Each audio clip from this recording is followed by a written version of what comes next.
Hello, everyone. Tonight, we're going to slip quietly into the soft, electric rhythms that flicker behind your thoughts, the invisible waves that dance inside your head, whether you're wide awake, drifting off, or dreaming deep beneath the surface of sleep.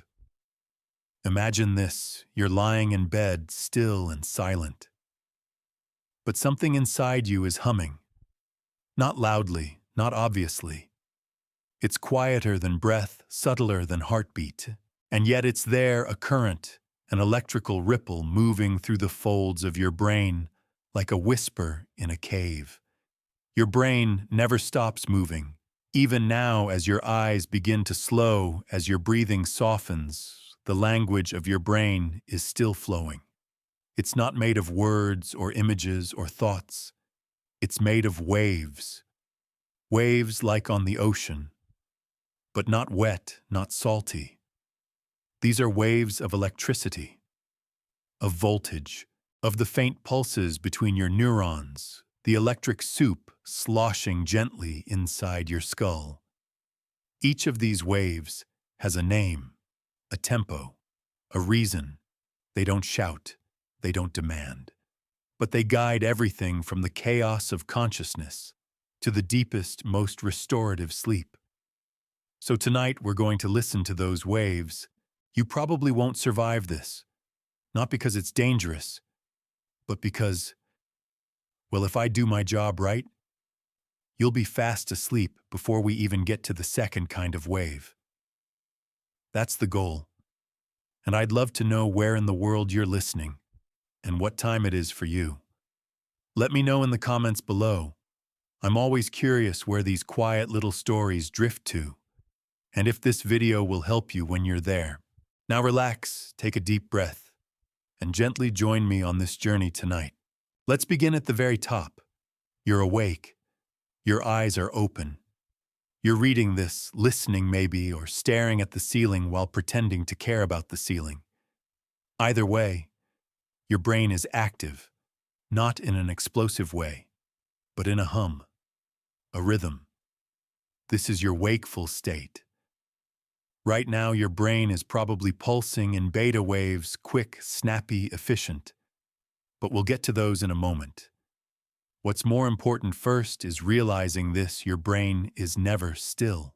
Even in total silence, even in sensory deprivation, tanks, even after a long day, when your body wants nothing more than to sink into the bed and vanish, your brain remains alive, active, whispering to itself.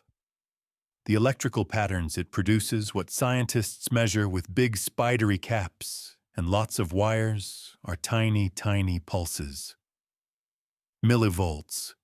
It would take 100 of them to light a dim flashlight bulb. But inside your skull, they form patterns. And like the ocean, those patterns can be stormy. They can be flat. They can ripple slowly or bounce wildly. And just like the sea, your brain doesn't send one wave at a time, it sends many at once. But one of them usually leads. It sets the tone, the dominant frequency. That's the one we're paying attention to tonight. So, what are these brain waves exactly? There are 5 main kinds: beta, alpha, theta, delta, and gamma. Each one corresponds to a certain state of consciousness. Not like zombie mode or on caffeine, more like, are you thinking? Are you spacing out? Are you asleep? Are you dreaming? Are you seeing stars behind your eyelids? Each state, each feeling, each experience has a wave behind it. Not a thought, but a tempo, a beat. Beta waves, the fast ones, are what dominate your mind when you're alert, analyzing, solving problems. Alpha waves, the soft ones, come out when you're relaxed, eyes closed, half awake. Theta waves, the dreamy ones, emerge when you're slipping into sleep or locked in a trance. Delta waves, the slowest, arrive when you're deep, deep in sleep. Gamma waves, the fastest of all, flicker during rare flashes of insight, meditation, and sometimes moments of pure awe. You've probably felt these shifts. Ever close your eyes and feel that slow, blanketing calm creep in like a fog rolling into a warm harbor? Or been mid-thought, only to forget where you were going, like your mind just fell through a crack? That's not just distraction. That's your brain switching channels. One of the most beautiful things about brain waves is this: you can feel them without knowing their names. They are the tides of consciousness. You don't need a surfboard or science degree to feel when they rise or when they pull back. Just like sitting by the sea, all you need is stillness. So tonight, we'll explore each one. Not like scientists poking and graphing, but like dreamers floating between frequencies, curious how each one shapes the world we see and the worlds we build when we fall asleep. Here's a gentle fact to tuck into your pillow. Your brain is most relaxed and most creative not when you're pushing it, but when you're letting it drift. Einstein used to close his eyes and let his thoughts meander in half-sleep. Salvador Dali would doze off holding a spoon so it would fall and wake him just before real sleep began. Why? Because they both knew that there is something magical, something richly fertile about the space between wake and sleep. The land of shifting waves. It's where ideas are born, where memory is sorted, where dreams are constructed. And tonight, you get to go there. You don't have to do anything. Your brain already knows the route. The waves are waiting. They always have been. So lie still, breathe, listen, and let the currents begin to change.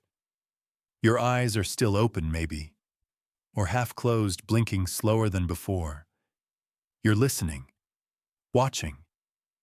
But there's a heaviness behind your forehead now, not uncomfortable, just fuzzy, like the air got thicker around your thoughts. That's beta starting to step down. But let's not rush. You're still awake after all.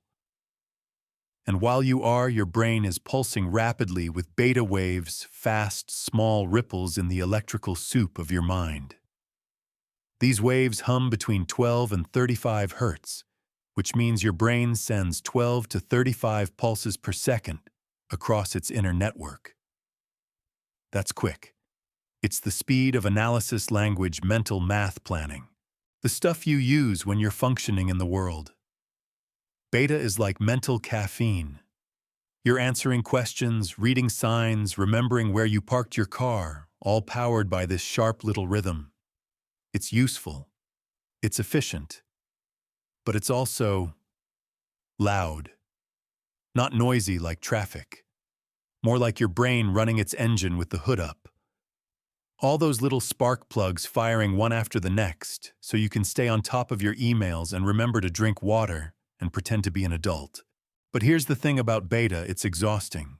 Stay in beta too long, and your thoughts start to feel thin, brittle. Your inner voice gets impatient. You rehearse conversations that haven't happened. You reread the same sentence 5 times and still don't absorb it. Ever had that feeling, like you're thinking really hard, but none of it is landing? That's overcooked beta. You can't live in beta all day. That's not how your mind was built. It's a rhythm for doing, not for being. And eventually, even if you don't notice it, your brain starts looking for a way out. Sometimes that way out is distraction, a scroll, a snack, a search for socks you already found. Sometimes it's just fatigue. You close your eyes just for a second, and in that blink, the tide begins to shift. One of the easiest ways to feel beta leaving is to stare at a blank wall for a few minutes. Not meditate, not focus, just sit, without judgment. Try it. You'll feel the buzzing drop. A quiet enters. Beta backs away, and alpha starts to glow. But let's stay with beta just a moment longer. Because even though it's sharp and often overstimulating, it's also where some of your most important mental work happens. When you're learning, you're in beta. When you're solving puzzles, you're in beta. When you're trying to remember whether you turned the stove off, yep, still beta. Imagine your brain during a conversation.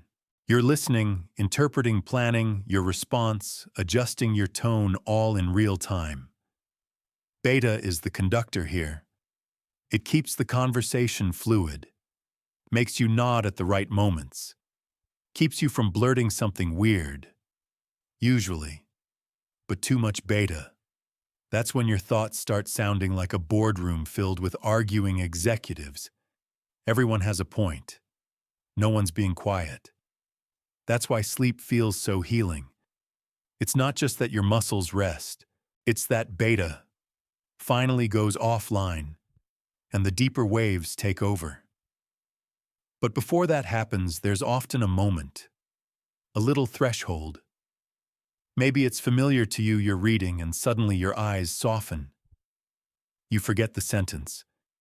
Your thoughts don't stop, they just change shape.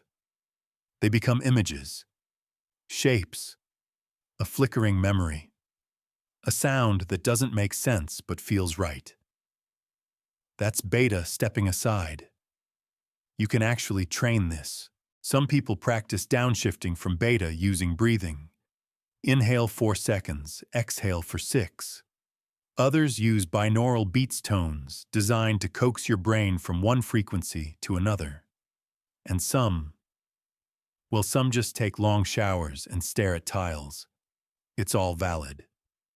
The key is, this beta is not your enemy. It's just not supposed to run the whole show.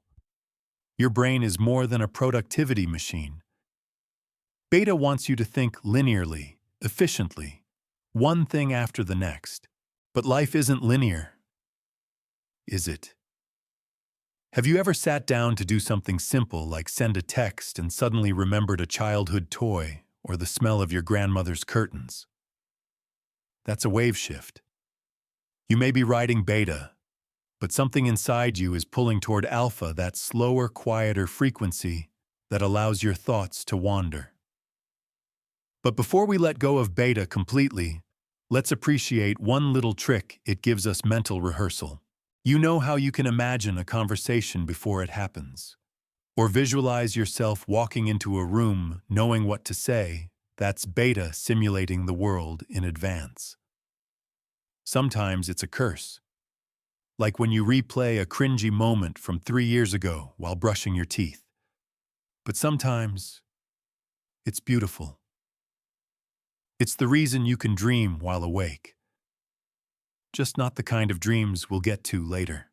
Here's a gentle joke for your beta brain cue. Why did the beta wave refuse to go on vacation? It couldn't stop overthinking the itinerary. So as you begin to let go, remember, beta did its job. It helped you survive the day. It connected the dots, caught the falling mugs, remembered your passwords kind of, and got you here to this moment. But now, its job is done. Let it rest. Let the rhythm slow. Let the mental light dim just enough for something quieter to arrive. Because alpha is waiting, the soft hum behind your closed eyelids, the tide that carries you gently into the first layers of sleep. Now your eyes are probably closed. Or if they're not, they're beginning to glaze a little, like the screen you're looking at is no longer quite as sharp. You're blinking slower. Not because you're tired exactly, but because something is changing. The brain knows before you do. It always does. As your thoughts slow and soften, alpha waves begin to ripple across your mind. They hum between 8 and 12 hertz, slower than the snappy beta waves that ruled your busy day. They flow more like candlelight. A warm flicker, not pushing, not pulling, just there. A kind of luminous stillness. Alpha waves are what you feel when you close your eyes after a long day and take that first exhale. The one that says, okay, I'm done. They're the rhythm of daydreams, of gentle reflection, of lying in the grass and letting your mind wander without needing a destination. Some people call this the creative state, but that makes it sound like work. It's not. It's drift, like a leaf floating down a lazy river. You've felt this before. Remember when you were a kid staring out the window during class, completely lost in some inner world that was alpha? It wasn't disobedience. It was your brain choosing a softer station. Alpha waves are deeply relaxing, but not quite sleep. You're still awake, still aware. You can hear the dog snore, the fridge hum, the occasional motorcycle trying too hard outside. But internally, something is shifting. Thought is no longer a machine, it's a watercolor. Here's a story you might relate to. You're lying on a beach. Not a real one, a memory maybe. The sun is soft, not scorching. The sky is pale, almost white. You can't remember how you got there or where your phone is, and honestly, you don't care. The waves are slow, gentle, and somewhere between the sound of the ocean and the warmth of the sand, you start to drift. Not into sleep, not yet, but into something quieter. That's alpha, and your brain loves it. Studies show alpha waves often rise when we're at rest, creatively engaged, or just comfortably not trying. They often spike during meditation, or when you're sitting in silence sipping tea and watching the rain move sideways across the window. Here's the funny part. Alpha waves increase when your eyes are closed, but only if you're not straining to think. They are the do-nothing well waves, and they are deeply tied to relaxation without surrender. You're still in the room, still yourself, but your thoughts have lost their edges, like footprints in wet sand slowly fading. When alpha begins to dominate your brain activity, the door to sleep opens. But there's a beautiful in-between space here, not quite sleep, not quite wake, a liminal zone. Poets have called it the hypnagogic state. Scientists call it stage 1 sleep. We'll get to that soon. But for now, just float in alpha a little longer. Let your mind wander. What's the strangest thing you've thought of today? Maybe a giraffe in a tuxedo conducting an orchestra made of spoons, or the idea that the moon is secretly watching you taking notes. See, you're already halfway to theta. But we'll stay in alpha just a little more. Because alpha isn't just a brain state, it's a signal to the rest of you. When alpha waves rise, heart rate slows, muscles relax, and breathing deepens. Your body understands we're safe now.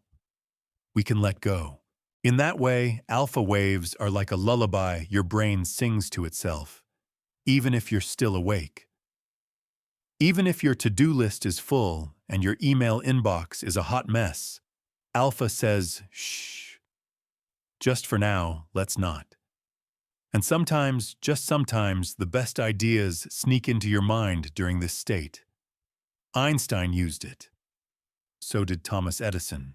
They would sit in chairs holding objects that would fall and wake them up just as they were drifting off, catching themselves mid-alpha right at the doorway of deeper waves.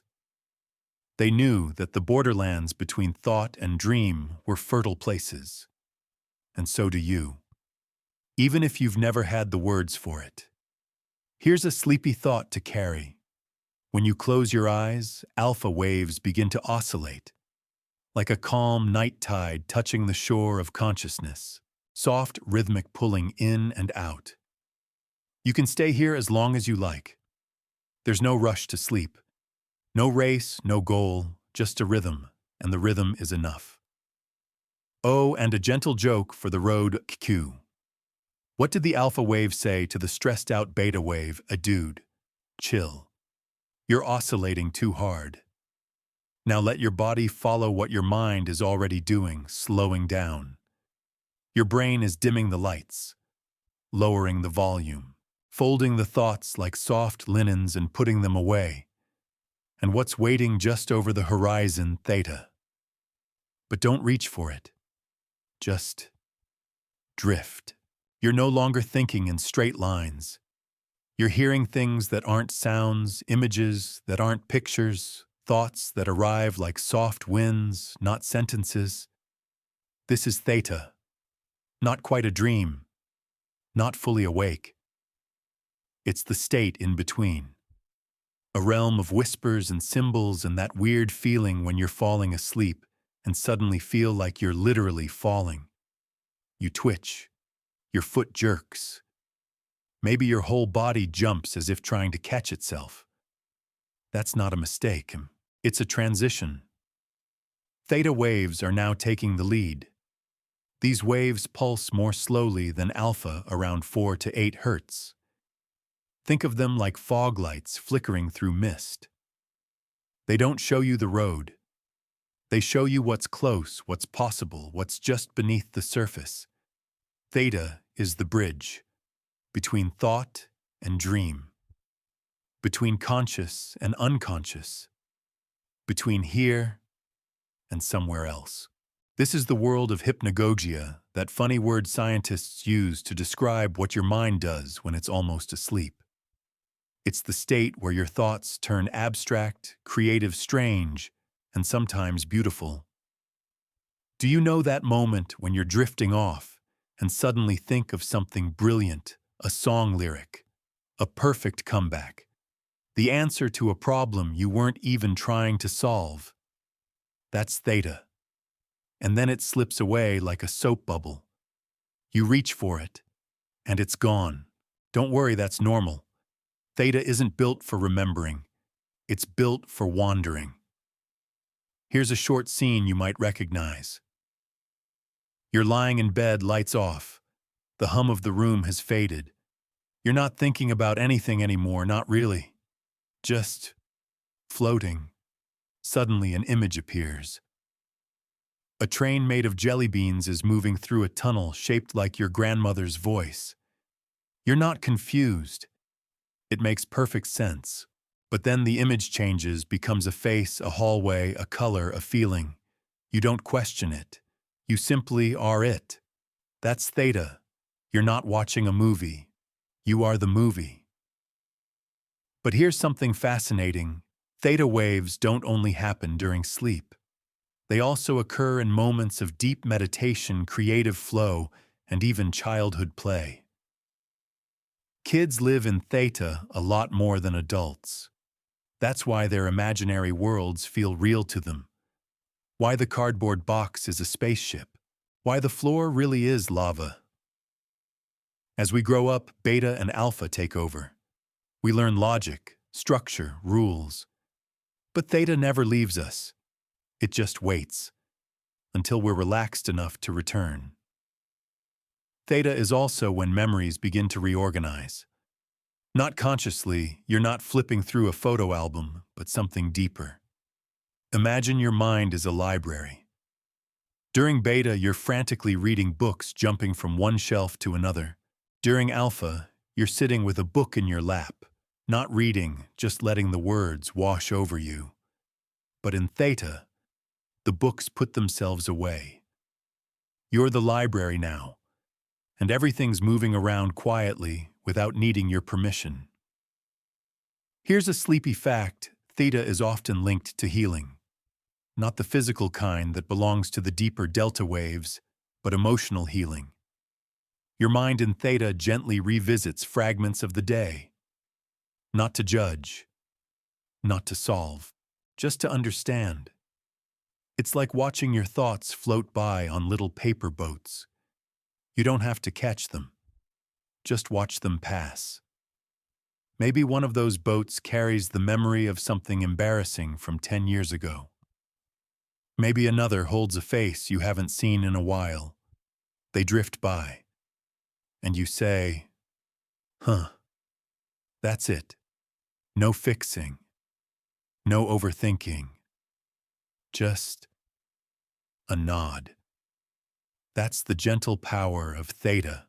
Here's a soft joke. Q, why do theta waves never get invited to parties? because they always drift off before dessert.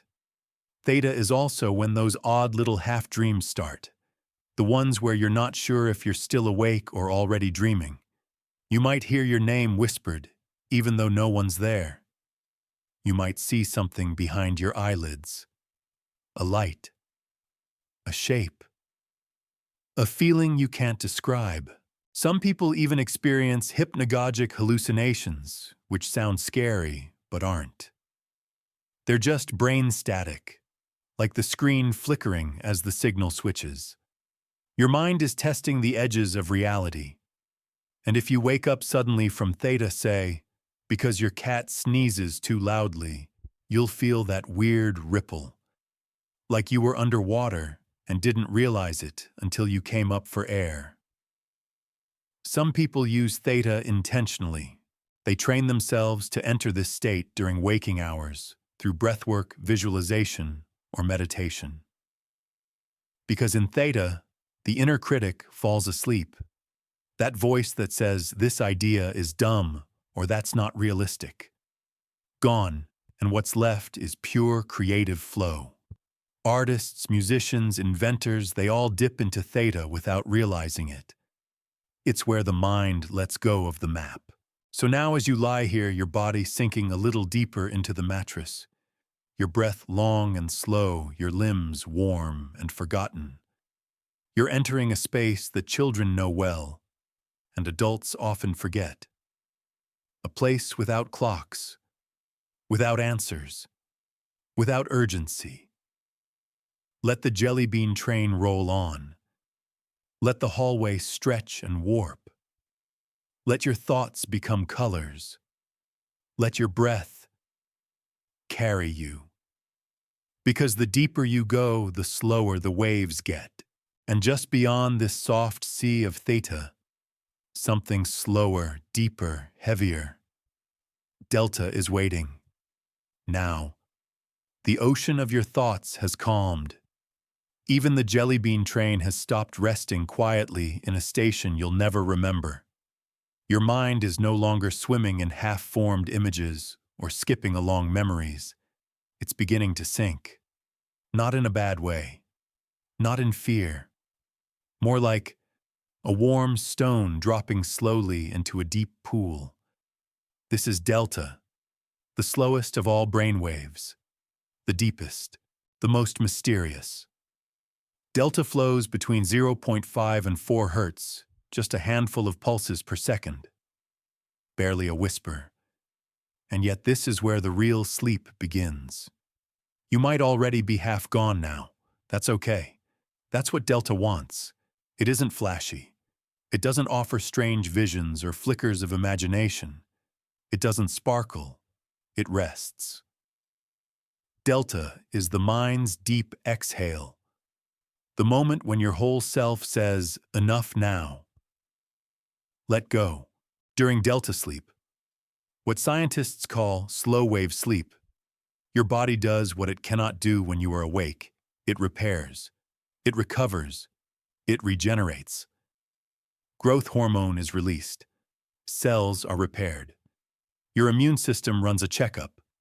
Your brain takes out the trash. Yes, literally.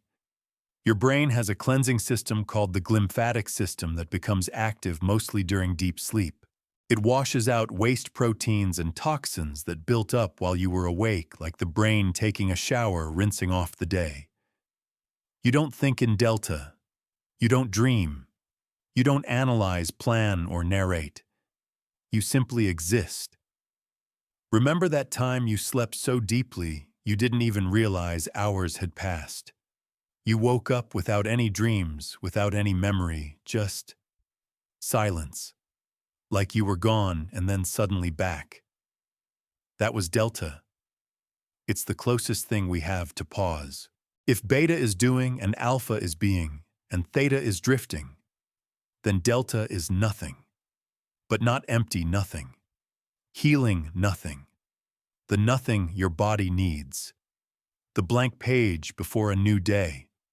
The black sky before the stars appear. And here's something wonderful. When delta is strong, you don't even hear your name. That's how deep it is. Researchers have played recordings of people's own names to them during slow-wave sleep and found no reaction. It's not that the brain is off, it's just somewhere else. Somewhere it doesn't need language or story or time. But even in this quiet, something important is happening. Something life-saving. Your memory is being stabilized. All those little fragments you picked up today, that weird commercial jingle, the smell of garlic, the name of that plant your friend mentioned. Your brain sorts through them, deciding what to keep, what to discard. And it does it here in the deep Delta Sea. Sometimes if you're awakened from Delta too quickly, you feel groggy, disoriented, like you've been pulled from underwater with no warning. That's called sleep inertia. It's your brain saying, hey, I wasn't done yet. And it's okay. Because Delta doesn't need to be long, just undisturbed. Even just 30 minutes of solid Delta can do more for your body than hours of light sleep. Athletes crave it. Babies live in it. And your brain loves it. Here's a gentle image. Imagine you're deep in a cave. No noise, no wind, no light. Just warmth, rock, stillness. You curl into a corner, not because you're scared, but because it feels like the earth is holding you. That's Delta. Here's a silly joke, just because Q. Why don't Delta waves use social media? A, because they're not interested in notifications or anything. Really. Even scientists admit Delta is strange. It's the closest thing we have to unconsciousness, while still being alive. Some researchers even speculate that consciousness disappears in Delta, that we stop being us for a little while. And maybe that's necessary. Maybe you aren't meant to carry yourself every second of the day. Maybe you deserve a break. Maybe your body knows when to take the wheel for a while. You don't need to understand it. Just trust it. Let Delta hold you like a quiet night holds the stars without demand, without drama, without a story. And here's something beautiful: infants spend up to 50% of their sleep in Delta. Because growth, healing, restoration, all of it begins there. So maybe in Delta you are returning to a place before memory, before language, before worry. Just rhythm, a breath, a pulse, a flicker, and now, as your heart slows and your limbs dissolve into the mattress and the room forgets your name, your mind becomes soft light, not gone, just elsewhere. And while Delta keeps you safe and quiet, something is preparing itself behind the curtain, something faster, stranger, vivid, alive. You are about to dream. Something has shifted again. But this time, not downward, not deeper into silence.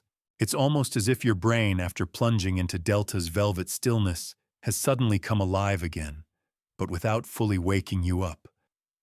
Your eyes are still closed. Your body is still limp. But inside your skull, there are flickers, bursts, lightning storms behind the curtain. This is REM, sleep rapid eye movement, and the brain wave behind it a mixture. Mostly theta-beta and bursts of gamma. That's right, in REM, your brain becomes more active than when you're awake. And yet, your body is paralyzed. It's nature's compromise. You're dreaming vivid, unpredictable dreams, and your muscles are gently locked down so you don't act them out. Thank evolution for that. Otherwise, every dream of flying would end with a faceplant into your dresser. REM sleep usually begins 90 minutes after you fall asleep. It comes in waves, the first short, maybe 10 minutes long. But with each cycle, the REM stage grows. By early morning, you might be spending 45 minutes or more in REM at a time. This is where the drama happens. The strange symbols, the emotional floods, the dreams that make no sense and yet feel so real it takes you a moment to remember they weren't. Your brain, now awash in beta and gamma, is painting scenes, constructing worlds, throwing together faces, fears, memories, nonsense, and letting them run themselves like a play with no director. REM dreams are where your mind rehearses emotions, where it processes trauma, rebuilds narratives, and even tries out different versions of reality. Ever wake up from a dream feeling different, not because of what happened, but how it felt? That was REM therapy. There's a theory called the overnight therapy hypothesis, the idea that during REM your brain helps soothe emotional memories by replaying them without the stress hormone norepinephrine. You relive, but you don't re-fear. You feel the event. But your body stays calm, dreams as medicine. And yet, despite all this neural activity, you're completely unaware. REM is like being a spectator in your own theater, seated in the front row, eyes wide open in the dark, but with no say in the script. Some dreams are wild, some are terrifying, some are gentle, slow, like a memory on rewind. Ever dream you were someone else? Ever have a conversation that never happened, but felt more real than anything all week? That's your dream self, pieced together by the same waves that make you you. Here's something poetic. During REM, the prefrontal cortex, the logical part of your brain, quiets down, but the amygdala, the emotional center, lights up. Which is why dreams don't make sense, and why they don't need to. In dreams, you're allowed to walk through walls, to fly without wings, to cry without reason, to love people who don't exist. Your brain says, sure, why not, and you believe it. Here's a vivid image. You're standing in a hallway made of mirrors. Each one reflects not your body, but a different version of you. One is a child. One is older than you are now. One is a giraffe. REM isn't picky. They speak to you in voices that sound familiar. You respond in colors. You aren't confused. You just are. That's REM, where the world is built on mood, not logic. And here's a gentle joke to keep your REM engine purring. Q. Why did the REM dream get a promotion? A. Because it worked nights and never made any sense. The odd thing is, you might not remember any of this. REM dreams can be vivid, but unless you wake during or just after them, they often dissolve like mist. You wake up and think, I know I dreamt something. But what was it? That's okay. Your brain's still processed, still sorted, still healed. Even if you don't recall the story, sometimes your dreams aren't for you to remember. They're just messages between deeper parts of yourself. And for all our study, no one fully understands why we dream. Some say it's for memory. Some say it's for emotion. Some say dreams are the brain's way of asking questions it can't speak out loud. Maybe they're none of those. Maybe all of them. Maybe like REM itself, dreams exist in that blurry place where meaning and nonsense shake hands in the dark. What we do know is this. Without REM sleep, you struggle. Your memory suffers. Your mood dips. Your brain becomes brittle. But when you sleep deeply, when Delta holds you and REM lifts you, you wake restored, even if you don't know why. So tonight, let your brain build castles and melt them. Let it give you wings, or turn you into a fish, or bring back someone you loved just for a moment, so you can say the thing you didn't get to say. That's REM's gift. Not permanence, but presence. You don't have to guide the story, just lie still, and let your brain speak its strange, secret language. Because somewhere right now behind your closed eyes, a dream is beginning. You're still dreaming even if you don't know it. Or maybe you're floating somewhere just beneath the dream, between REM storms and slow wave stillness. Your mind isn't in one place, it's in several at once. That's how brainwaves work. They don't take turns, they layer. Even though we speak of beta, alpha, theta, delta, gamma like they're different rooms in the house, your brain doesn't treat them like that. It treats them more like instruments, playing together, shifting rhythm, adjusting volume. You're not a machine, you're a symphony. Right now, if we could peek inside your head, we'd see a strange little orchestra at work. Some slow, heavy delta waves keeping your body in deep sleep. Flares of theta where your dreams are built. Bursts of beta and gamma as your brain runs dream simulations, all weaving in and out. There's no conductor, just flow.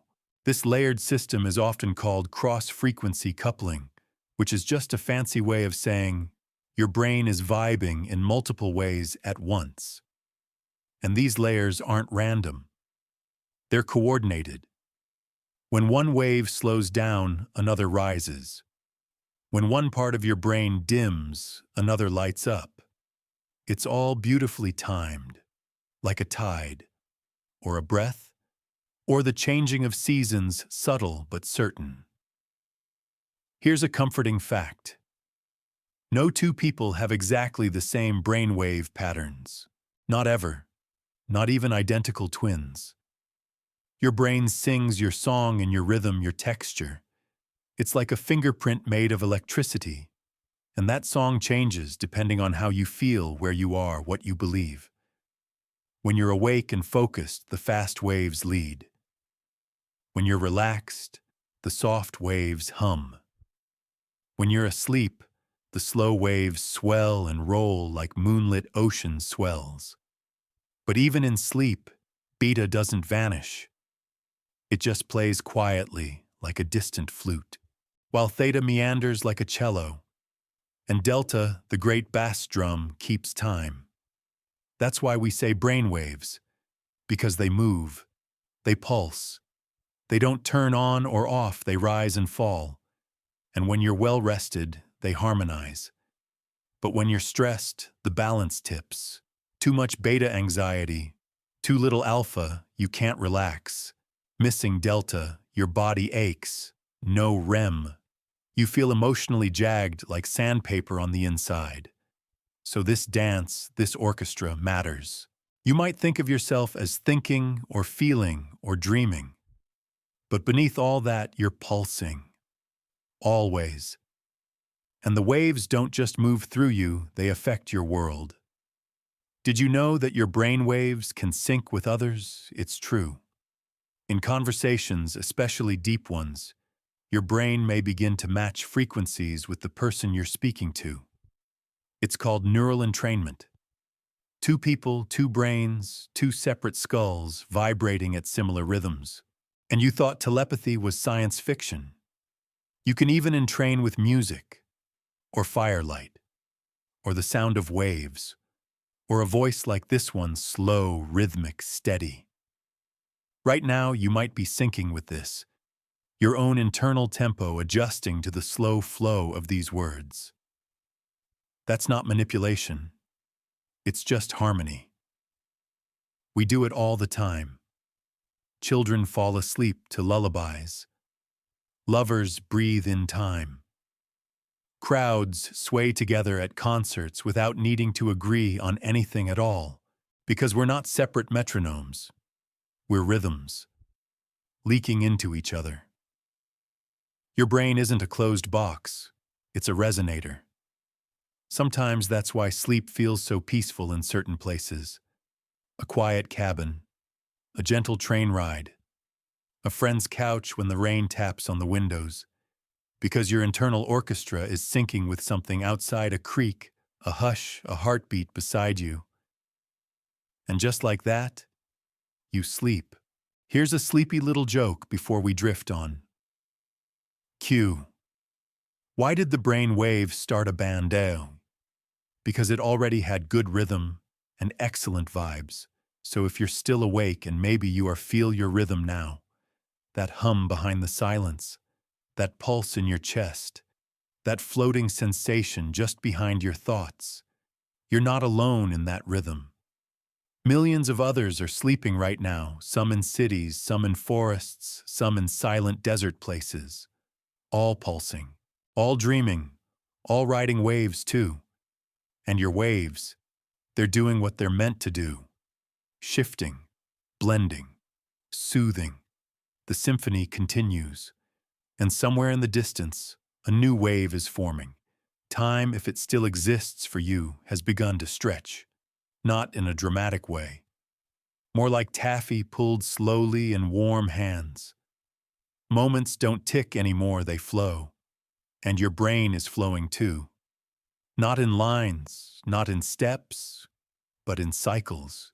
You are now deep within the architecture of sleep, and sleep as soft as it feels is incredibly structured. Think of it like ocean tides. Not just a single wave, but a pattern of waves rising and receding in the dark. Each night, your brain cycles through several stages of sleep over and over again, in a rhythm that's part clock, part dream, part ancient biological choreography. Each cycle lasts roughly 90 to 110 minutes, and you'll pass through 4 main stages. Stage 1. Light transitional. Stage 2. Deeper still calm. Stage 3. Deep restorative delta sleep. REM. Active dreaming. Then, you loop. Not perfectly. Each pass through the cycle changes. The first few cycles of the night are delta-heavy, deep physical repair. The later cycles shift toward more REM, vivid dreaming, and emotional healing. It's like the night is front-loaded with body restoration and back-loaded with mind restoration. And while you float here somewhere mid-cycle, your brain is quietly measuring and shifting like a gentle wave engineer recalibrating the tide. Sleep spindles, bursts of neural activity sparkle briefly like phosphorescence. Slow waves rise, then fall. Dreams roll in and out, sometimes vivid, sometimes absent. Each stage has its texture. Stage 1 feels like drifting on a boat. Stage 2 is like slipping beneath the surface, hearing only muffled sounds. Stage 3 is the dark abyss, still and untouched. REM is the underwater theater, flashing strange alive. And even as you move through them, you don't notice. You're not supposed to. The brilliance of this system is that it happens without effort. You don't have to tell your brain, hey, time to hit stage 3. It just knows. It's been doing this longer than you've existed.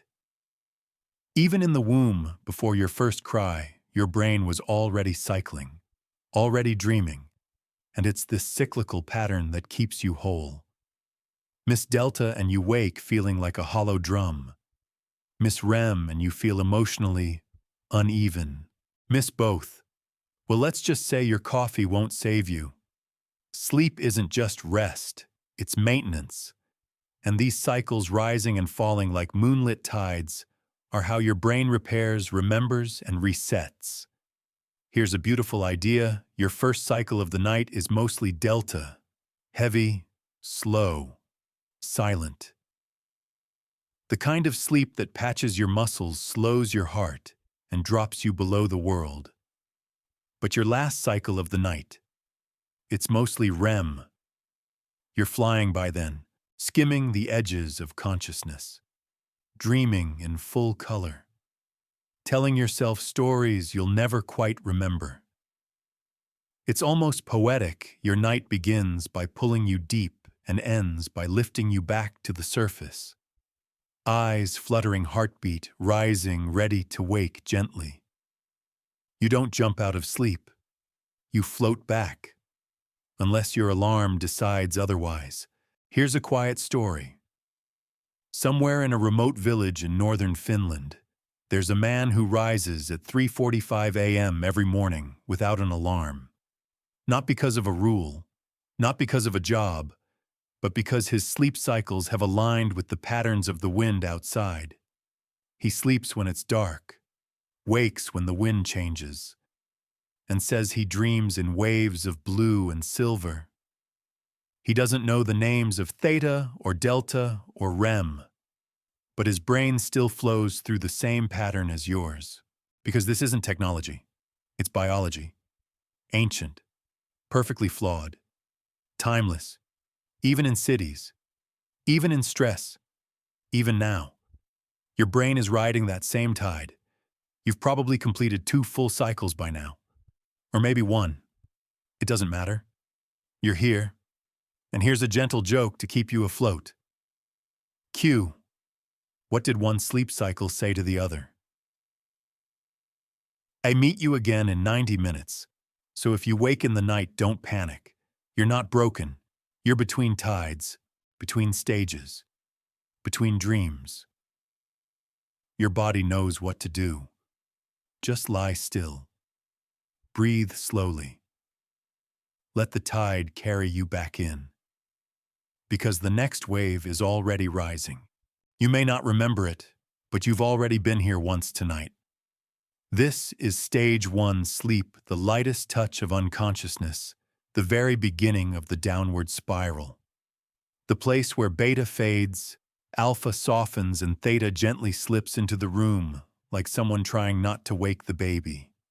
It's not dramatic. In fact, stage 1 is so subtle, many people don't even realize they've fallen asleep.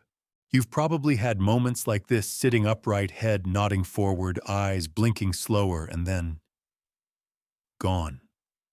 Just for a second. A mental blink. That's stage 1. Just a few minutes long, this fleeting phase is the gateway, the gentle hand that guides you from wakefulness into the deeper lands. And in this phase, strange things can happen. You might hear your name, feel a sudden jolt, see flashes of color or light that aren't really there. Your muscles may twitch. Your breath might catch for a moment. This is called a hypnic jerk, the sensation that you're falling, and your body responds with a sudden kick, as if it's trying to keep you from plunging into some invisible hole. It's completely normal. A biological handshake between your body and your sleeping mind. Think of it as your brain's version of asking, "Are you sure you want to go under?" Because once you pass through this threshold, you're in, and your brain waves know it. Beta has slipped away. Alpha has dimmed to a whisper. Theta takes the wheel. But the funny thing about stage 1 is that your brain still hovers near the edge of wakefulness. It's like sitting at the shoreline, your feet in the water, but your body still warm from the sun. And during this time, something beautiful begins. Your senses start to disconnect from the outside world. Not all at once, but slowly. The volume knob on reality begins to turn down. That sound of the ceiling fan, it's fading into the background. The itch on your arm, not urgent anymore. That thought about tomorrow's to-do list already slipping. Stage 1 is where awareness becomes optional. It's also the stage where lucid dreams sometimes start, those rare moments when you realize you're dreaming while dreaming. And even though those are more common in REM, the seed of awareness is often planted here, because you're still close enough to consciousness to recognize the shift. Imagine you're walking through a field at sunset. The light is gold. The grass is tall. You see someone in the distance, you can't quite tell who. You wave. But suddenly the field becomes a hallway. The hallway becomes a train. And you're not standing anymore, you're floating. That moment of transition, stage 1. The dream engine hasn't started, but the fabric is already changing. Sometimes this stage can feel like floating in a bath. Other times like drifting in a balloon, and your brain. It's sampling stillness, checking to make sure you're ready. Here's something fascinating. If you're startled awake during stage 1, you might swear you weren't asleep at all. That's because the line between awake and not is incredibly thin here. But your brain knows. Your thalamus, the relay center of your brain, starts dialing back how much sensory info it lets through. Your motor cortex begins to downshift, and your reticular activating system, the part of your brain that keeps you alert, starts to dim. It's like your entire nervous system is slowly pulling the curtains closed, and all you have to do is nothing. Stage 1 doesn't ask anything of you. No dreams, no tasks, no deep repairs. It's just a hallway, and like all good hallways, it leads somewhere. Stage 2. But before we open that door, here's a tiny, sleepy joke. Q. Why did stage 1 break up with beta waves? A. It needed space and a little more silence.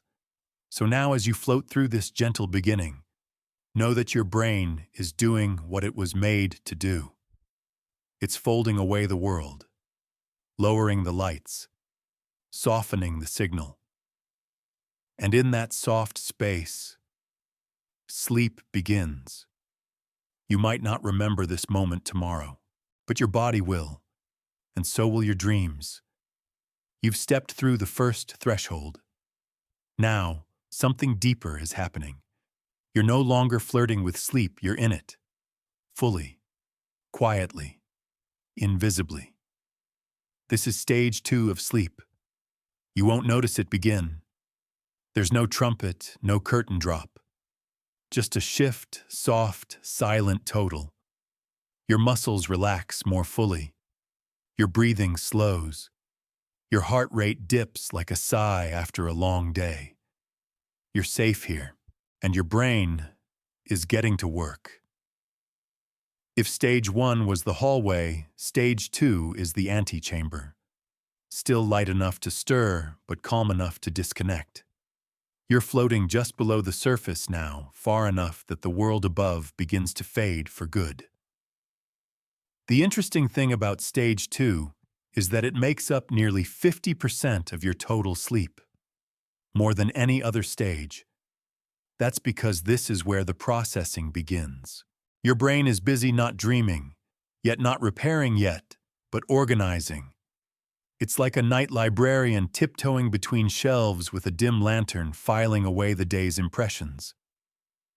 The dominant brainwave here is still theta, but now it's joined by something special. Sleep spindles, K-complexes. Strange names, right? But these are beautiful patterns. Sudden bursts of brain activity like quick little lightning storms in the quiet forest of your mind. A sleep spindle is a burst of oscillating waves, quick rhythmic like a soft snare drum, that help your brain process memory and learning. It's like your neurons are whispering, "Let's remember this, and maybe forget that." A K-complex, on the other hand, is a big slow wave followed by a sharp spike. It's your brain saying, "Shh, something tried to wake us, but it's fine. Go back to sleep." These two patterns are protectors. They guard the transition from light to deep sleep. They sort what's worth keeping and what can be thrown away. Imagine them as night workers at a celestial train station, checking tickets, closing doors, keeping the train running quietly through the dark. And you're the passenger. Head against the window. Eyes closed, breathing slow, unaware of the landscapes moving outside. Sometimes, if you wake briefly during stage 2, perhaps to turn over or adjust your blanket, you'll remember a fragment of thought. Not a dream. Not yet. Just a phrase, a shadow, a sentence you don't remember forming. It fades, quickly, like smoke dissolving. That's normal. Stage 2 isn't for remembering. It's for quieting. Here's a soft story. A woman once trained herself to become aware during stage 2. Every night she would breathe slowly and count her exhales gently, holding the thought, I am entering rest. After weeks, she began to feel the precise moment her body disconnected, like a boat's anchor hitting the ocean floor. Not a jolt, just gravity. And in that moment, her thoughts would shift from words to shapes. She said it's like thinking in colors. She had no name for it, but her brain did. It was stage 2. We often think sleep is one smooth slope from wake to dreams, but really it's a staircase built of fog. Each step matters. And stage 2, it's the long, gentle middle. Not quite here, not quite there. A place of passive magic. Here's something wonderful. During this stage, your body temperature begins to drop. Not too much, just enough to signal to your cells, we're in the healing zone now. That's why cool rooms help you sleep. Because your body loves a slight chill when it's preparing to restore itself. And here's a joke, soft and strange, just like this phase. Q. Why did the sleep spindle apply for a job A? It had a real knack for fast bursts of productivity, followed by absolutely nothing. Stage 2 doesn't get as much attention as delta or REM, but it's essential. Without it, you'd never reach the depths of true sleep. You'd hover forever on the edge, unable to fall in, unable to wake up fully. It's a bridge, a breath, a lullaby with no words. And while you lie here deeper, now quieter, your mind is preparing for its next descent. Because just beneath this gentle rhythm, a new wave begins to rise. Heavy, dark, healing. Stage 3 is waiting. Let it come. You don't need to do anything. Just drift. Now, you're far beneath the surface. The world above the light, the sounds, the weight of your body, it's all gone. Replaced by stillness. You've arrived at stage 3 sleep. This is the deepest non-REM sleep your brain can offer. The heart of rest. The core of recovery. If earlier stages were drifting and floating, this one is sinking. A slow, soft descent into black velvet silence. The waves dominating your brain now are delta waves, low, slow, steady. Around 0.5 to 2 hertz. That's less than 2 pulses per second. The most restorative rhythm there is. During stage 3, you are practically unreachable. If someone calls your name, you won't stir. If a door creaks, a car honks, a phone buzzes, you'll keep sleeping. Because your brain has disconnected from the external world. And here's the beautiful part. Your body finally gets to do its real work. Tissue repair, muscle growth, cell regeneration, immune system strengthening. It's like a team of tiny invisible workers showing up only when the lights are off. Stage 3 is often called slow wave sleep, and it's a place of pure function.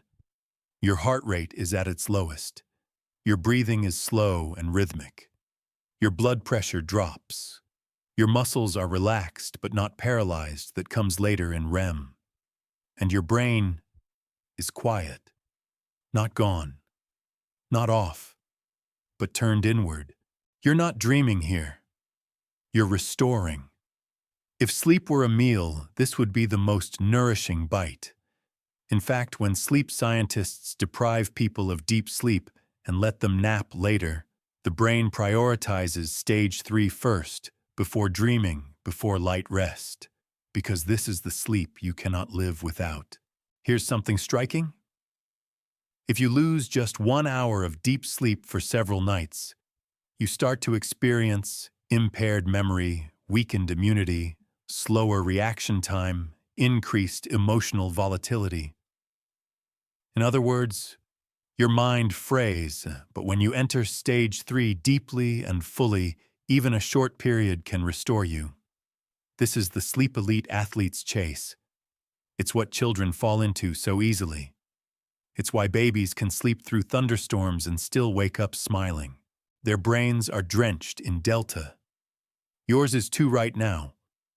And that's why time doesn't feel real anymore. In this stage, your sense of self dissolves.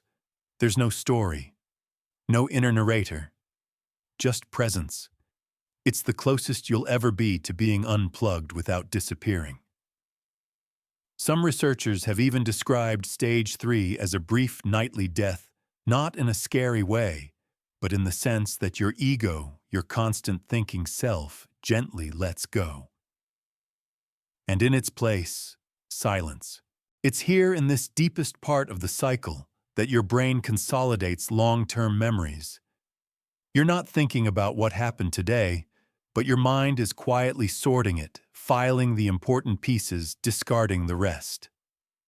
Remember when you finally learned how to ride a bike, or memorize a song, or let go of a grudge.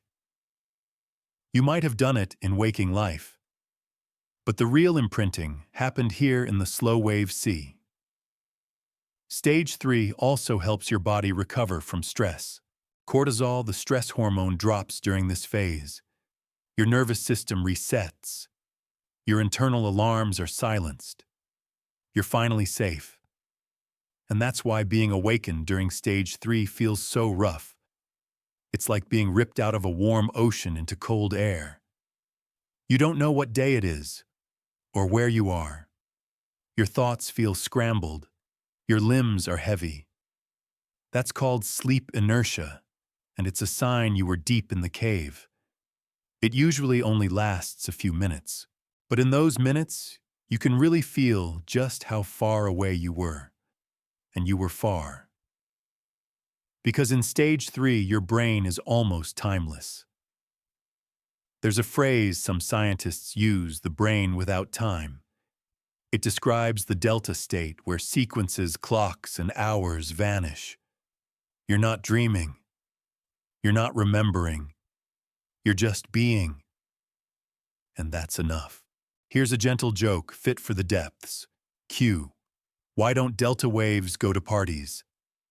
Because they prefer total silence, a dark room, and absolutely no drama.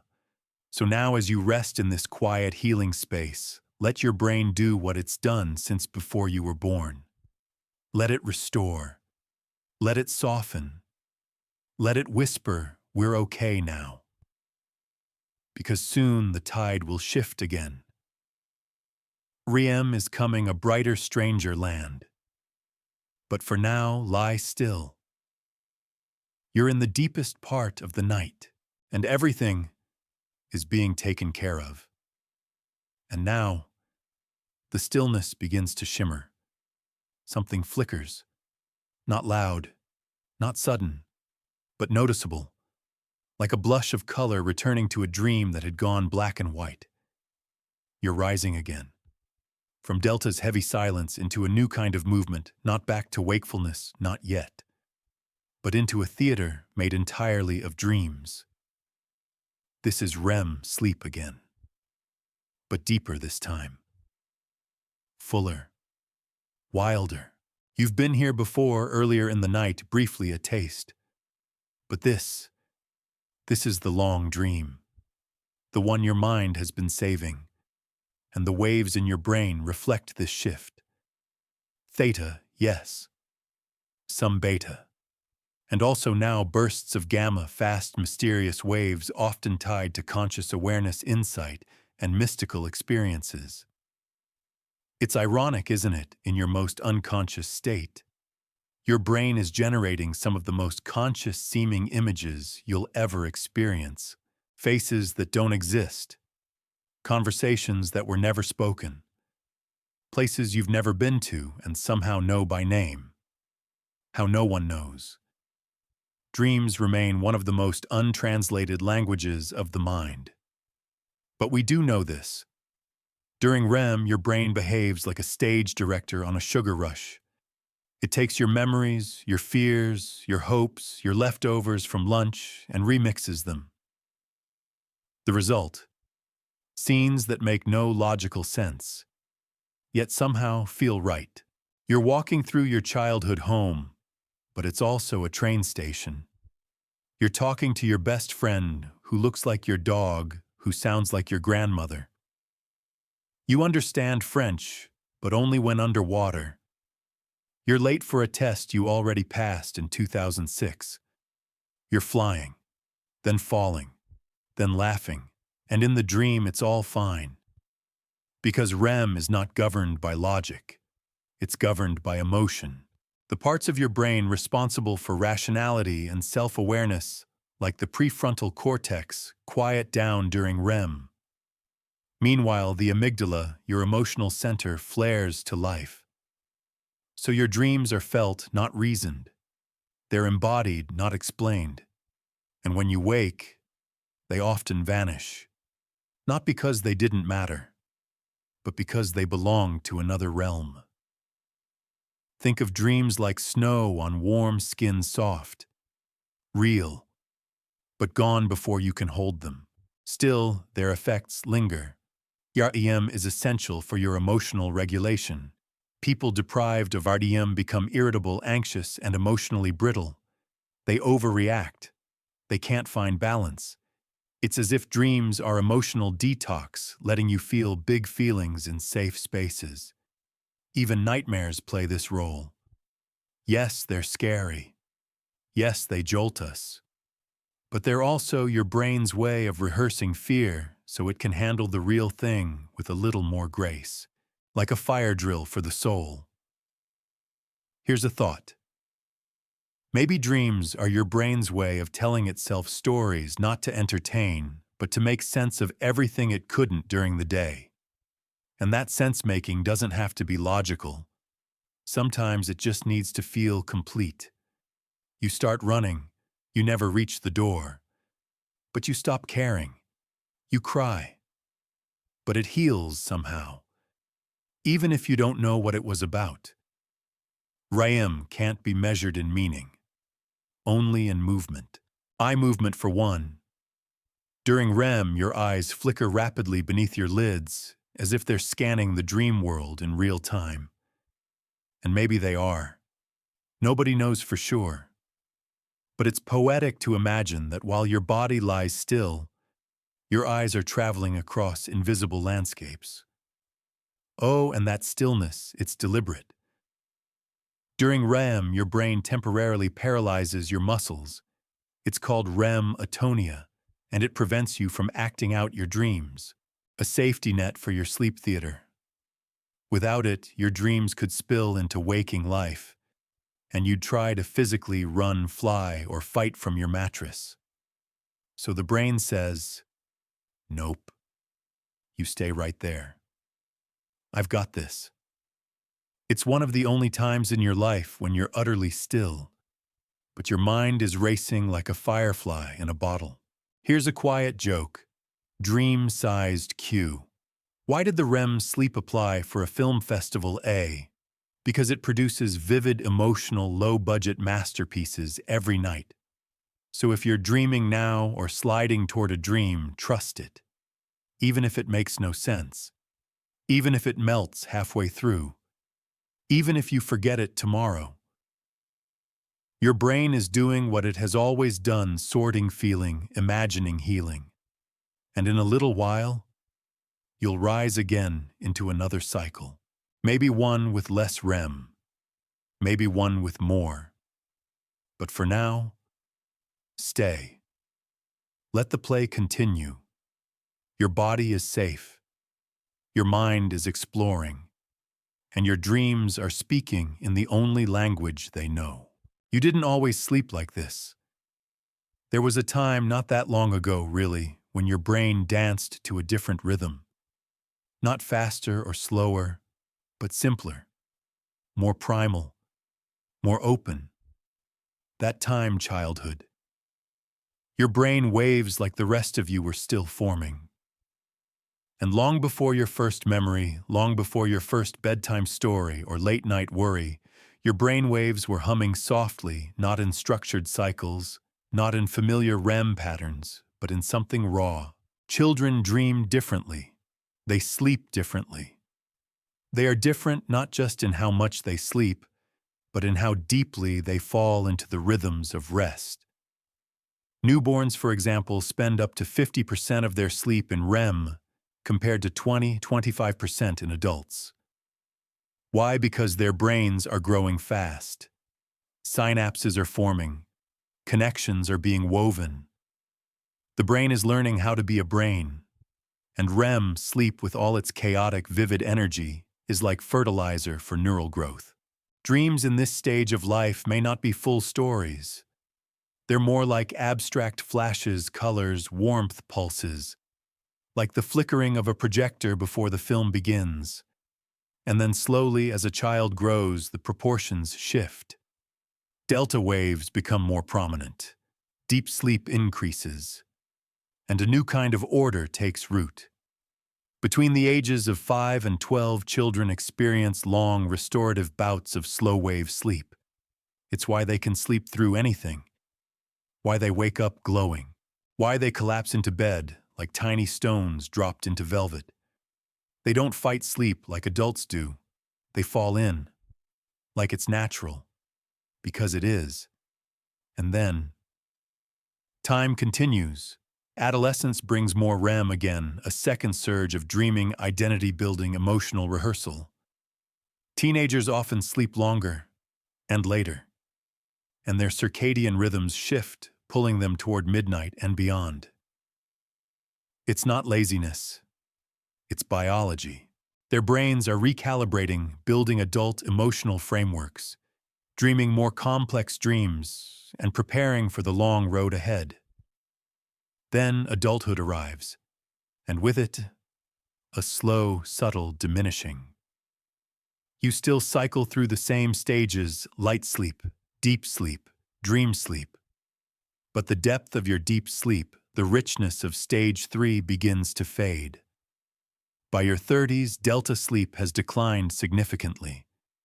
By your 60s, it might be reduced by half or more. That's why older adults often experience lighter sleep, more awakenings, and fewer vivid dreams. The waves haven't stopped. They've just changed rhythm. Sleep becomes fragmented, shorter, less predictable, but not less important. In fact, sleep in later life becomes even more critical for memory, for mood, for cognitive resilience.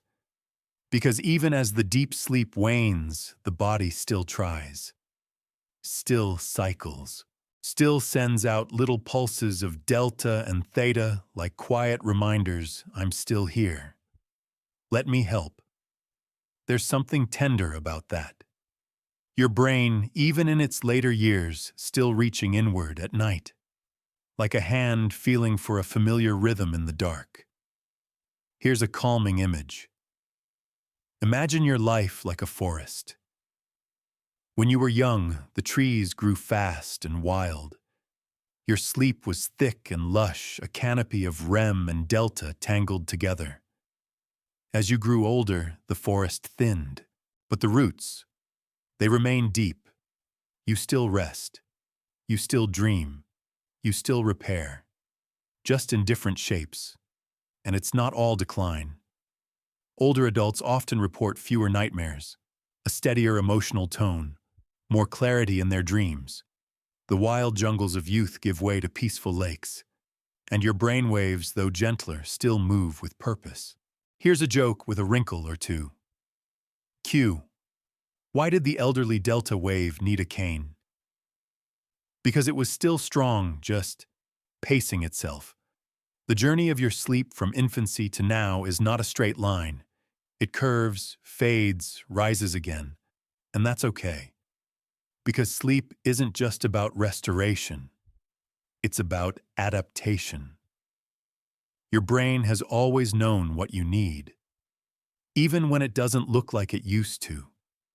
Even when your dreams feel further away. So whether you sleep like a child or wake often in the night, your waves are still moving. Your orchestra is still playing. Your story, even now, is being written in quiet pulses. You're not just thinking in sleep. You're feeling. Even now, in this floaty place between memory and mist, your emotions haven't disappeared. They've just changed channels. That's because brain waves don't only reflect consciousness. They also reflect emotion. Yes, every feeling you've ever had, joy, fear, sadness, excitement, peace, has a rhythm behind it. Not in a poetic way, in a literal electrical way. Each wave from fast beta to slow delta carries not just energy, but mood. Let's explore that gently. Beta waves, sharp thoughts, sharp feelings. When beta is high, you're often alert, but also anxious. Think of that chattering mind you get when running late or overthinking a text, or wondering if that noise downstairs was the wind or a raccoon with ambitions. Beta is the wave of worry. It's useful, it helps you function, but it doesn't feel great when it sticks around too long. High beta, that's when your mind feels like a crowded room. Your internal voice is loud. Your heart rate picks up. It's no surprise that chronic stress and beta dominance go hand in hand. But drop the tempo a little, and something changes. Alpha waves calm creativity, quiet joy. Alpha brings ease, soft thoughts, a background hum that says you're okay. Artists, writers, daydreamers often hover in alpha. It's the wave of relaxed focus, of being in the zone without trying too hard. Ever stare at the clouds and feel the edges of your stress melt? That's alpha. The emotions here are gentle, gratitude, calm curiosity, that half smile you get for no reason. Alpha says let it be. And when you drift further, theta waves, feeling without explanation. Theta is where emotion becomes symbol. Have you ever cried in a dream without knowing why? Felt something powerful, not because of what happened in the dream, but because of how it felt. That's theta. These waves don't deliver logic, they deliver texture. They are connected with emotional memory and with the kind of reflection that feels more like a mood than a sentence. Theta waves are associated with healing, with forgiveness, with deep listening, not to others, but to yourself. And if you drift deeper still, delta waves, peace beyond feeling. In delta, emotion doesn't vanish, but it becomes pure presence. There's no fear, no longing, no thrill, just okayness. It's the same peace you feel when holding someone's hand in silence, when watching rain fall from under a warm blanket, when you're not happy because of something, but just are. Delta doesn't ask questions. It doesn't explain. It just holds you. And finally, gamma waves, the quiet fireworks. Gamma is strange. It's the fastest wave. It appears during REM and deep meditation, and even during moments of awe. That spine-tingling feeling when music gives you chills, gamma. That sudden insight when everything just clicks, gamma. These waves aren't constant, they're bursts. But when they come, they often carry a feeling of unity. A sense that everything, even the confusion, fits together somehow. Gamma is the wave of transcendent emotion. And though it's still a mystery, researchers believe gamma helps bind experiences together, making sense of different sensations, feelings, and memories all at once. So maybe that's why dreams can feel so real even when they're impossible. Because gamma is whispering, yes, this makes sense, even if it doesn't. Here's a soft, silly thought. Why did the theta wave get hired as a therapist? Because it always listens and never interrupts. And so now, as you float here between thoughts, between stories, know that your emotions are still with you, not in loud declarations, but in ripples, in gentle rhythms. That small peace you feel right now, it's not an accident. It's your brain tuning itself. Every wave, every beat, every flicker of electricity carries not just information, but meaning, even if you never find the words for it. So next time you feel joy or stillness or melancholy, remember it's not just chemical. It's musical. Your emotions are part of your inner rhythm, a score you've been writing all your life, and tonight it's playing in the background. Soft, steady, exactly as it should. What if I told you you could change your brain waves, not by force, not by wishing, but by practice? Because although your brain has its natural rhythms, it also responds gently, gradually, to how you live, how you breathe, what you notice, what you let go of. You can't control your brain waves like a DJ with sliders, but you can guide them, like nudging a boat in the current, like tuning an old guitar softly, carefully, until the tone changes. And one of the oldest, most powerful tools we've ever discovered for this meditation. Let's take a slow walk into that space. You're sitting, or lying. You're breathing. Nothing fancy, just in and out. And without realizing it, your brain is starting to shift, beta waves. They begin to quiet down, that fast mental chatter takes a step back. Alpha waves, they rise. Your mind starts to settle, to expand without doing anything. And if you stay, theta might visit. Maybe even gamma. Meditation isn't about silence. It's about returning. Over and over, you bring yourself back from the noise, from the worry, from the future, from the past. Back to this breath, this moment. And with each return, your waves change. This has been measured, by the way. EEG scans show that long-term meditators develop greater alpha and theta activity even during their waking hours. Their brains become calmer by default. Not dull, just clearer. More space between the thoughts, more room to rest. But you don't need years of training. Even a few minutes, eyes closed, breath slow phone across the room can gently nudge your internal rhythm. You're not fixing anything, just listening.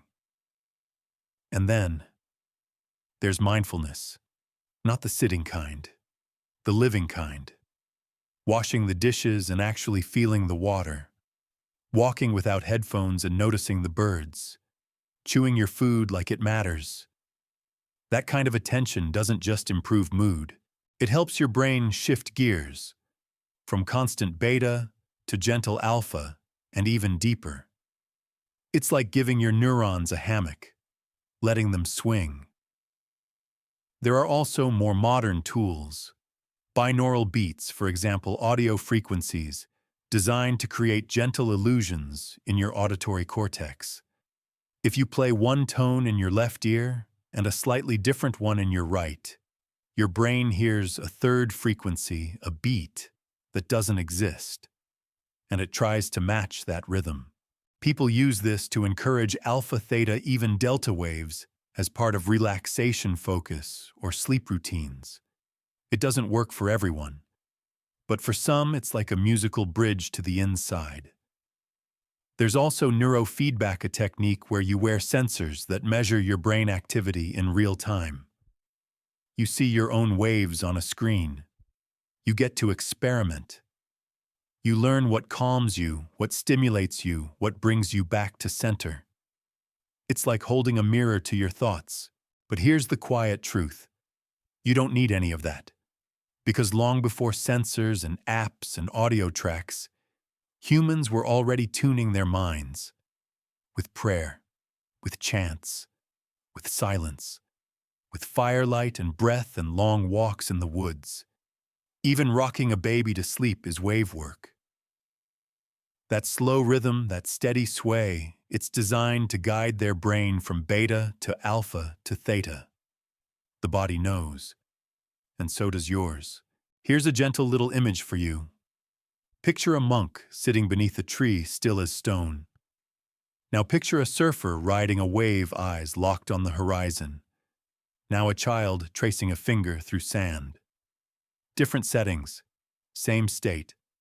Focused, present, peaceful.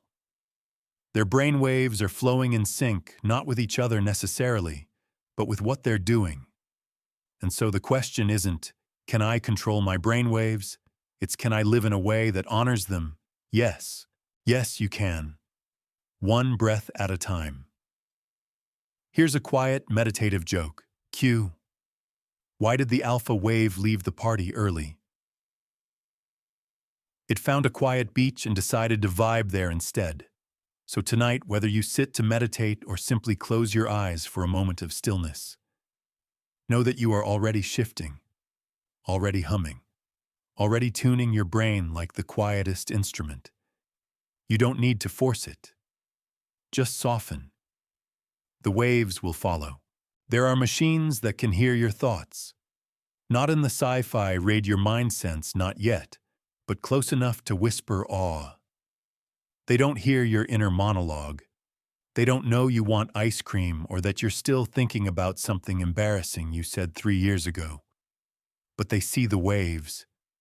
They see your brain pulse and flicker, and they translate that invisible rhythm into visible signals, into data, into pictures, into patterns that say, something is happening in there.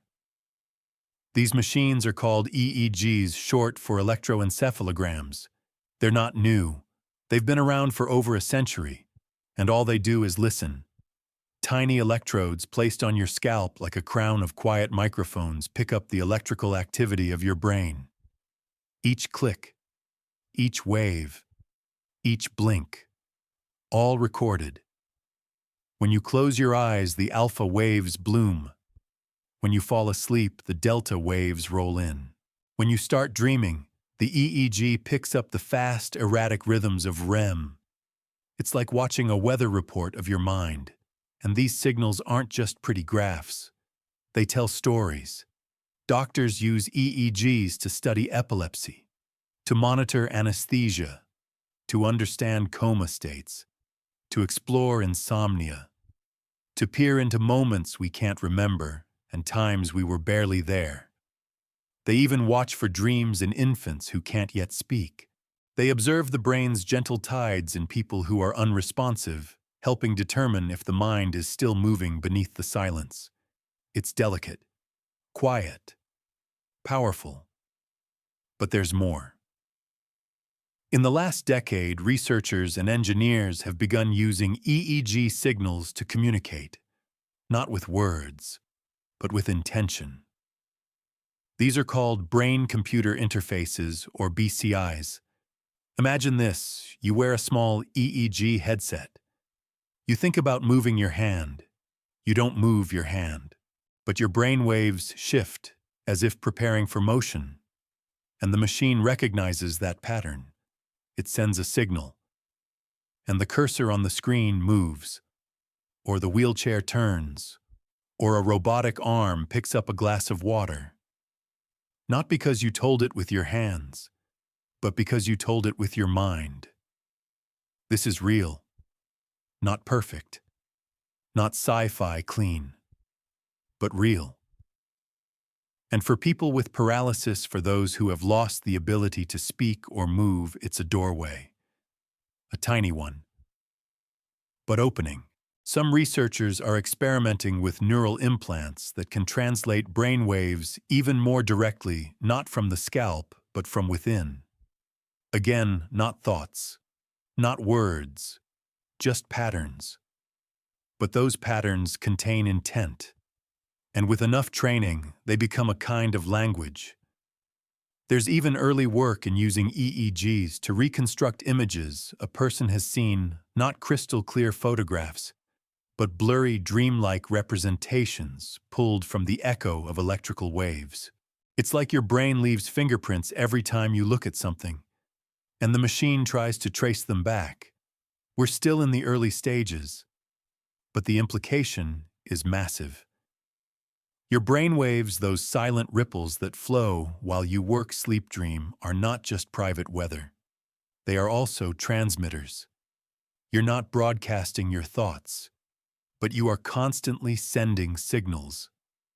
And one day, you might control more than a cursor.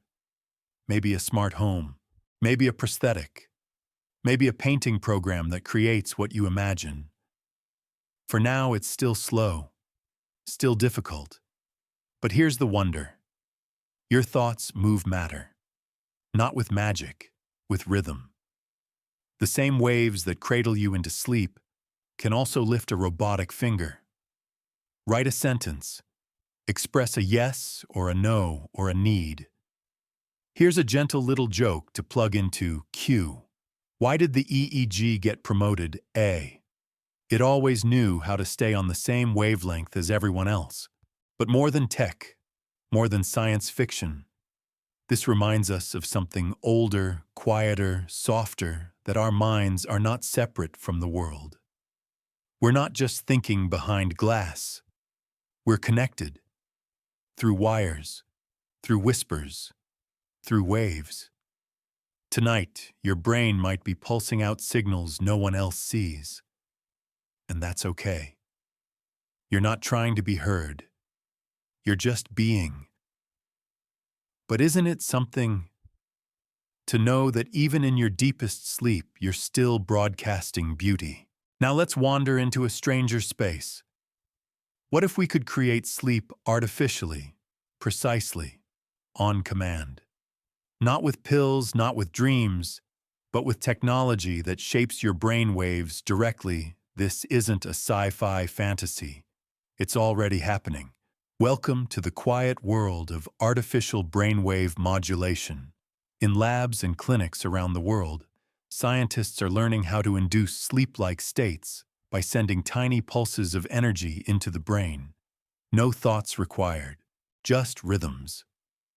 One of the gentlest forms of this is transcranial alternating current stimulation, or TACS. It works like this. Electrodes are placed on your scalp. Very low electrical currents are passed through barely perceptible soft as a breeze, but they follow a frequency, say 5 Hz, the range of theta, or 1.5 Hz, deep delta. And your brain, it listens.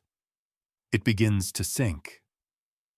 This is called entrainment, your brainwave frequencies gently aligning with an external rhythm. And the results? Some studies show that TACS can increase slow-wave sleep, improve memory consolidation, and help people fall asleep faster. No meds, no side effects, just rhythm nudging rhythm. It's still experimental, still new. But the idea is old, because the brain is always listening. That's why we sleep better to certain sounds, rain heartbeat soft music. They guide our internal waves like a lullaby made of electricity. And then there's TDCS, transcranial direct current stimulation. This method uses a constant gentle current, not alternating to boost or suppress certain areas of the brain.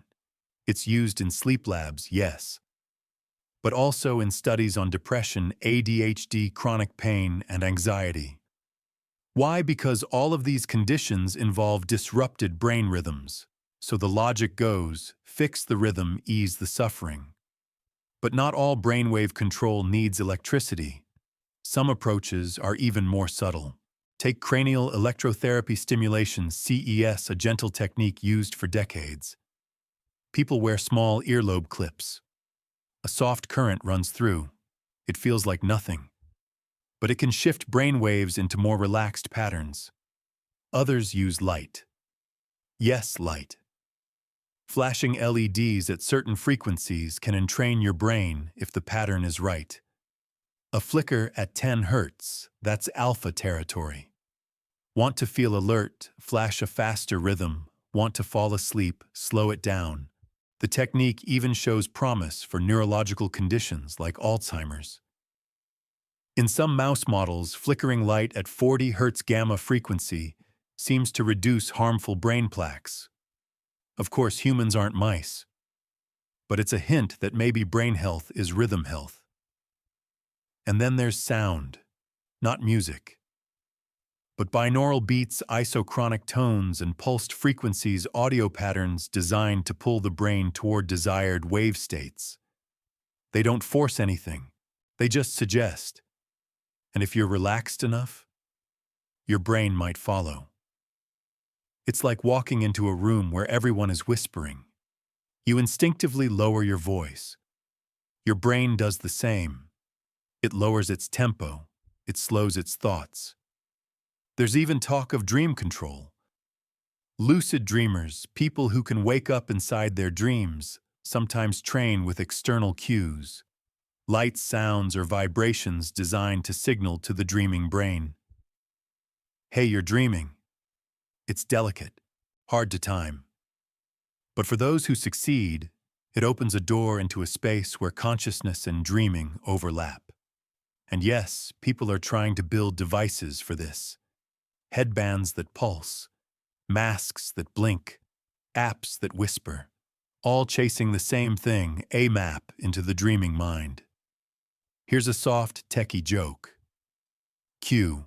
Why did the Brainwave Entrainment app quit its job? A. It couldn't handle the pressure of everyone's Delta expectations. Now here's a calming truth. You don't need any of these tools. Your brain is already an expert. It's been shifting waves, balancing rhythms, guiding you into sleep since before you had language. These technologies aren't replacing your brain. They're just trying to echo it, to hold up a mirror to the rhythm that's already there. And sometimes when the world gets too loud, that mirror helps. So tonight, whether you're sleeping with white noise under flickering candlelight or in total silence, know that your brain is listening. Always. To sound, to rhythm, to breath, and maybe to something deeper. Because whether we build machines or not, we are always trying to hear the same thing, the whisper behind the thought, the wave beneath the mind, the quiet language of sleep. But here's a thought. What if humans aren't the only ones surfing these waves? What if all animals, from the hummingbird to the whale, carry their own secret languages of sleep? Because brain waves aren't exclusive to you. They aren't some human invention. They're biological. They're ancient. They're everywhere. Even your dog, that floppy, twitching ball of fur curled at your feet, is broadcasting rhythms as it sleeps. Waves upon waves, just like you. Dogs, like humans, cycle through non-REM and REM sleep. They dream. They twitch. They sometimes whimper as if chasing something across the glowing fields of canine memory. In those moments, their brains pulse in theta and gamma just like yours. Their little doggy dreams may not make sense to us, but in their world they are running, smelling, living. And cats, their REM sleep is intense. Sharp muscle twitches, sudden tail flicks, paws moving like they're batting invisible mice in dreamland. Their brainwaves show it two bursts of fast, high-frequency activity followed by soft, deep lulls, just like ours. Even rats, those tiny whiskered foragers of alleyways and mazes, have brainwave patterns so eerily similar to ours that scientists often study them to understand human sleep. In lab tests, rats trained to run a maze will replay the route in their dreams. Not vaguely, precisely. The same sequence of brain activity recorded during their waking run replays in slow motion while they sleep. As if their brain is whispering, let's go over that one more time. That's learning. That's memory. That's rhythm. And then there are birds. Birds, as it turns out, dream too. Zebra finches, those tiny songbirds with polka-dot chests, have been shown to rehearse their songs during REM sleep. Their brain activity literally mimics the sequence of chirps they sang during the day. They sleep, and they sing inside their minds. What a lovely thought. A sleeping bird dreaming its own music. And yes, birds also have slow-wave sleep. But here's something more astonishing. Some birds, especially migratory ones, can sleep with one half of their brain at a time. This is called unihemispheric slow-wave sleep. One side of the brain stays alert, watching for predators. The other side, deep in delta. They fly thousands of miles, taking little mental naps mid-air, and dolphins, they do the same. As marine mammals, they can't afford to go fully unconscious underwater. So one hemisphere sleeps, while the other keeps them surfacing to breathe. Left brain sleeps. Right brain watches. Then they switch. A perfect wave relay all night long. Some animals, like reptiles, show simpler sleep patterns. But even lizards have been found to alternate between REM-like and non-REM states. That suggests the foundations of brainwave cycling go way, way back. Before mammals, before birds. Sleep came before dreaming. But dreaming, that strange, flickering theater, appears to be more common than we once thought. Octopuses, for example, show REM-like sleep. Color changes ripple across their skin as they rest, as if their dreams are being painted on their bodies in real time. What are they dreaming about? We have no idea, but something is happening. Because their brainwaves change, their bodies respond, and the rhythm continues. Here's a dreamy little joke. Q. Why did the dolphin only half attend the sleep seminar? A. It was using the other half of its brain to keep swimming. It's tempting to think of sleep and dreams as uniquely human. That only we build internal worlds. Only we have nightmares and flying dreams and déjà vu. But nature doesn't draw lines like that. It just flows.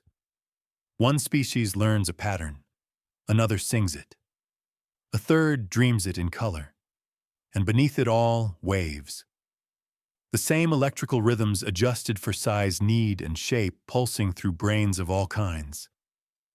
Sleep isn't just rest. It's memory consolidation, emotional regulation, sensory review, synaptic housekeeping. And that's not a luxury of humans. That's biology in motion. So tonight, as you drift further into whatever stage your brain chooses next, you might not be alone in that rhythm. Somewhere a songbird is rehearsing tomorrow's melody. A cat is chasing dream mice.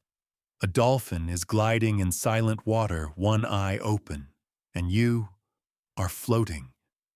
Your waves join theirs. Different shapes. Same current. Because sleep, it turns out, is not a solo act. It's a chorus. Quiet. Steady. Universal. So now, let's ask the question you've probably been feeling all along. If all of this, these waves, these rhythms, these patterns, if they are always pulsing even when you're not aware of them, what exactly is you? Are you the waves? Are you the thoughts that ride on them? Are you the awareness behind them, or the one being carried? Let's not answer too quickly. Because consciousness, that flickering, vivid, strange experience of being, is still one of science's greatest mysteries. And brainwaves, they may be the closest thing we have to a language of the mind. But here's where it gets wild. Some researchers believe that consciousness doesn't come from the brain like water from a faucet. Instead, it might emerge from the harmony of waves, from how different regions of your brain sync and desync, connect and let go, rise and fall like tides.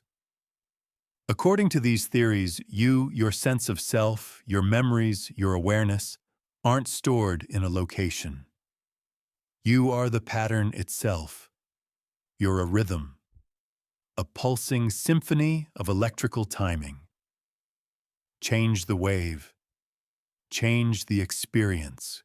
This may explain why altered states, meditation, dreaming, psychedelics, trauma, even deep sleep change your sense of I so profoundly. Because the rhythm shifts. Beta gets quieter, gamma flares, alpha vanishes, and suddenly, you're someone else, somewhere else. Ever had a dream where you weren't yourself? Or a memory that felt more like watching than living? Your wave pattern was different. You were still there, but different. That's the strange truth. There's no central control room in your brain, no little you pushing buttons behind your eyes, just billions of neurons firing in coordinated waves, creating what feels like a single unified self. But that self, it's a mirage. A real one, but a mirage nonetheless. A constantly updated hallucination your brain makes out of rhythm. And when those rhythms change, when sleep carries you deeper, when delta takes over, when REM jolts you into the theater of dream, the self changes too. Sometimes it vanishes entirely. Other times it becomes exaggerated, or playful, or confused. But here's the wonder. You don't stop being real when you stop being you. Your body still breathes. Your brain still hums. Your cells still know their song. The rhythm goes on, so maybe consciousness isn't a light that's either on or off. Maybe it's a gradient, a dimmer switch, a rising and falling tide of perception. Sometimes you're fully here, sharp, present, engaged. Sometimes you're drifting, still real, just differently real. And sometimes you're gone altogether. No dreams, no story, just blankness. And still, your heart beats. Your brain waves pulse. The orchestra plays without a conductor. Maybe consciousness is like a surfer riding the wave of awareness, balancing, falling, climbing again. The wave never stops. But the ride, that's you. Here's a softly existential joke. Q. Why did the gamma wave go to therapy? It kept having bursts of self-awareness, see, and couldn't figure out what it meant to exist. In some spiritual traditions, they talk about waking up not from sleep, but from identity. They say the sense of self is just a habit, a useful one, but not a permanent truth. And when the brain is quiet, when the rhythm deepens, that habit softens. You become less I am me, and more there is being. Is that delta? Is that theta? Is that enlightenment? Or is it just your brain? Slowing down enough to remember itself, we don't know. But isn't it lovely to think about that maybe the deepest version of you isn't a name or a job or a thought, but a tone, a waveform, a breath in the dark. So tonight, as you sink into the soft noise of yourself, don't try to hold on. Let the you think you are dissolve. Let the tide take it. Let the rhythm change. You'll still be here, just in a different key. And now, you've drifted through currents and colors, through circuits and silence, across memory and mood, and into the quietest corners of yourself. What remains?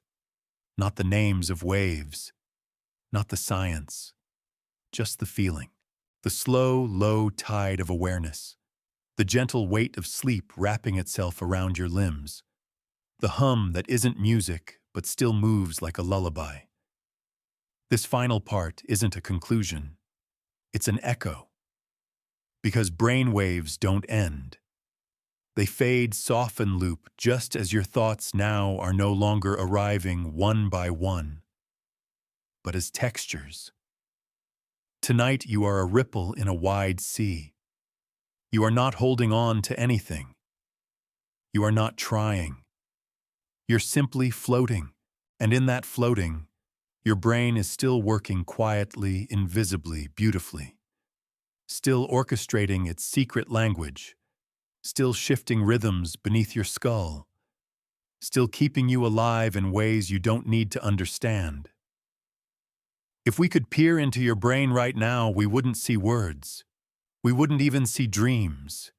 We'd see pulses, patterns, layers of waveforms drifting like weather.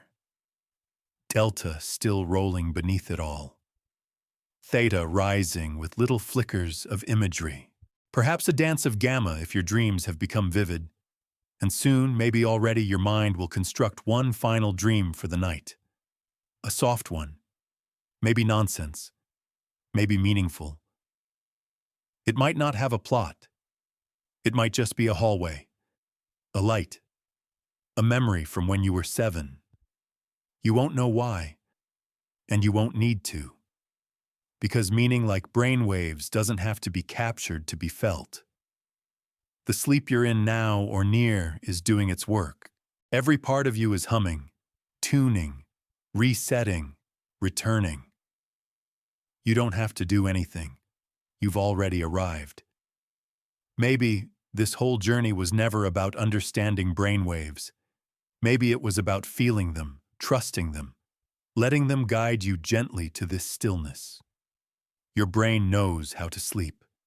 It's known since before you were born, before you knew language, before you ever asked, "What is consciousness?"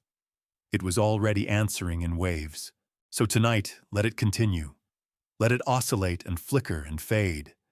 Let it keep time. You're safe. The thoughts are gone now. The stories have slowed.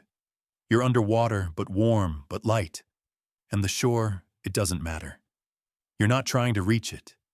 You're just floating. Here's one last quiet joke before we go, Q. What did the brainwave whisper to the sleeping mind? I've got this. You dream. So now, no more listening. No more knowing. No more remembering what comes next. Just this moment, this breath, this drift. You've floated far enough. You've heard the music, and now let it play. Without you. And now we've reached the end, or rather the soft dissolve of our journey. You began wide-awake beta waves buzzing like busy city streets inside your mind. Then came alpha, that gentle tide pulling you away from the day, drawing you closer to the ocean of sleep. Theta followed the wandering wave, playful and surreal, opening the door to the dream world. You dipped into the heavy depths of delta where restoration blooms and time forgets to move. Then, just when things seemed still, REM arrived, vivid, chaotic, and bright, stitching stories into the night. You discovered that these waves are not isolated. They are layered, fluid, intertwined like an orchestra inside your skull. You floated through the cycles of sleep, from shallow to deep, and back again over and over, each one a breath of the night. You learned that your brain waves reflect not just sleep, but emotion, memory, even the shape of consciousness itself. That meditation can guide your rhythms, that machines can read your waves, that dolphins sleep with half a brain and finches sing in their dreams, that every animal carries its own nocturnal song. You even questioned what you are not a single thought, but a changing rhythm, a pattern, a wave that never truly ends, and now you're here. At the end of the words, but not the journey. Because your brain is still humming, still dreaming, still drifting. Let it go. Let it continue. The night doesn't need your attention. The rhythm doesn't need your effort. You are already held. So close your eyes if you haven't already, and let your final wave carry you. You are safe. You are floating. You are home. End of script. Good night.